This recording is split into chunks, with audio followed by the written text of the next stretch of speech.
তা ভগবানের অনেক নাম রয়েছে, যেমন ভগবান শ্রীকৃষ্ণ, ভগবান রামচন্দ্র, ভগবান নৃসিংহদেব, ভগবান বামনদেব।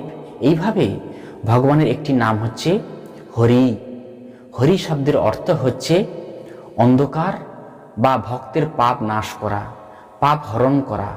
এই জগতের যত প্রকার জীব আছে সকলে ভগবানের সন্তান, যে কথা ভগবদ্ গীতায় ভগবান স্বয়ং বলেছেন, মামে বংশ জীবলোকে জীবভূত সনাতন। কোনো সন্তান যখন কষ্ট পায় সেটা দেখে পিতামাতা কখনো সুখে থাকতে পারে না। যেহেতু ভগবান হচ্ছে পরম পিতা, তাই এই জগতের যত প্রকার জীব আছে তাদের পাপ হরণ করার জন্য ভগবান বহুবিধ নাম বিস্তার করেছেন।